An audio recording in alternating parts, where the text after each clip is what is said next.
Ok. Donc, le dit Pierre en question s'est bien occupé d'Irène. Oui. Et au point que... Et tes parents s'appelaient Irène et Pierre? Pas du tout. Non, pas du tout. Ah non, là, j'ai transformé. Là, tu as transformé. Ok, voilà. Ben, je comprends tout alors. Okay. Voilà. Donc, le deuxième volet, c'est lié à ton expérience en Nouvelle-Calédonie, justement. Voilà. C'est pour ça que je voulais... Voilà. Donc, tu as vécu 3 ans en Nouvelle-Calédonie. Oui. Alors, tu as vécu en milieu tribal? Alors, j'ai vécu en milieu tribal. J'ai vécu en réserve mélanésienne intégrale, c'est-à-dire au milieu des Kanaks. Je me suis fait soigner par des sorciers. Oui, je vois l'expérience de la sorcellerie et fête religieuse sacrée. Oui, absolument. Parce qu'il y avait un chef Kanak qui est tombé amoureux de moi et j'ai pu accéder à... Et alors rien du tout. Il y a eu des relations non, pas du tout. Bon, d'accord. J'ai pas fait. T'étais pas amoureuse de lui? J'étais pas amoureuse de lui. Le 9e enfant aurait pu être Kanak? Non, j'ai un fils qui s'appelle Sébastien Nassin-Tichouen, mais il n'est pas Kanak, il est blanc. Donc en fait, dans le bouquin, c'est ce que tu racontes. Hein. C'est des histoires impossibles entre Irène et Pierre. C'est Michel comme toi, c'est Michel. D'accord, ok.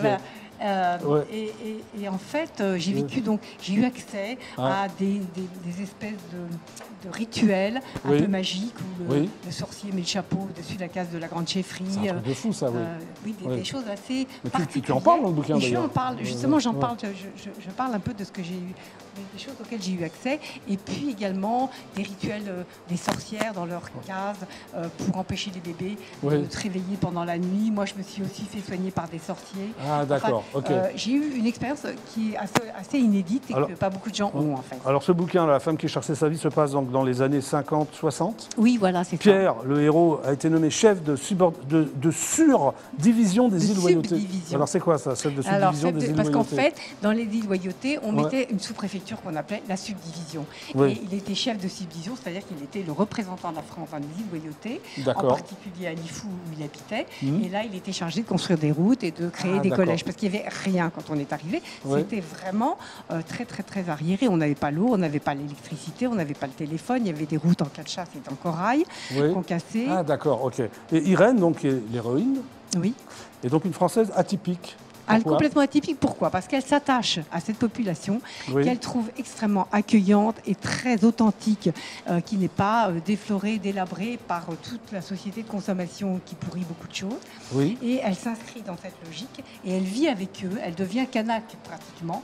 Et elle est les oiseaux au départ, c'est ça? C'est quoi les oiseaux? Ah, les oiseaux, c'est les oreilles. C'est ceux qui ont entendu en France dire qu'on faisait beaucoup d'argent en Nouvelle-Calédonie. Voilà. Alors, donc, les oiseaux contre les Kanaks, c'est ça? Ils viennent en Nouvelle-Calédonie, exactement. Ok. Alors, donc Irène est quand même très amoureuse de Pierre, hein. Là c'est le pitch. Oui, c'est l'homme de sa vie. C'est l'homme de sa vie. Alors, elle subit les assauts d'un officier allemand d'un seul coup. Pourquoi tu as mis ça dans ton scénar? C'était pour donner un peu de... pour corser un peu le livre. Ça n'a pas été le cas de ma mère, mais c'était pour corser un peu le livre parce que c'est arrivé. Et elle se dévoue, elle se sacrifie en fait pour sauver son mari parce qu'il est recherché par les Allemands. Voilà, et l'officier en question, il y a là dans le collimateur. Et donc, en quelque sorte, elle joue la chèvre. Non, mais c'est très bien. Moi, j'ai bien aimé, en plus. C'est très bien. Alors, on va dire que son couple est vacillant, quand même. Le couple est vacillant parce que Pierre a un caractère extrêmement difficile. Il la trompe sans arrêt. Il a et il a une maîtresse en particulier qui va le suivre dans les 3 tomes, qu'il va retrouver en permanence, qui va jamais réussir à quitter vraiment. Et elle se bat contre cette maîtresse. Donc, elle manque de se suicider. Enfin, elle essaye de se suicider. Elle va être en permanence vigilante. Et on va le retrouver dans le 2e tome, justement. Même de si loin, il continue à avoir une correspondance avec cette femme. Voilà. Donc là, il y a une chute, mais c'est pas vraiment la chute puisqu'il y a un 3e tome. Voilà. Mais je veux ajouter quand même que chaque tome peut se lire à part entière, complètement, parce qu'il y a un début, un milieu et une fin. Et chaque tome se lit à part entière, il n'y a pas de problème. Je ne dirai pas la fin, sinon ils ne vont pas l'acheter. Ben non, il ne faut pas dire la fin. Mais en tout cas, moi, je voulais dire que... Marie, il ne faut pas dire la fin. Je ne vais pas dire la fin. La fin ne justifie pas les moyens. Voilà, donc ça s'appelle La femme qui cherchait sa vie. Voilà, hop.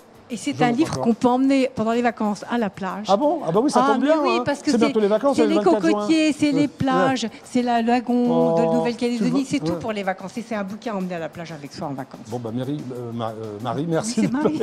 Merci d'être passée par le JDA. Merci beaucoup. Et tu viens pour le tome 3? Eh bien, je reviens pour le tome 3. Est-ce que tu veux lancer la pub avec moi? Oui. Oui. Voilà.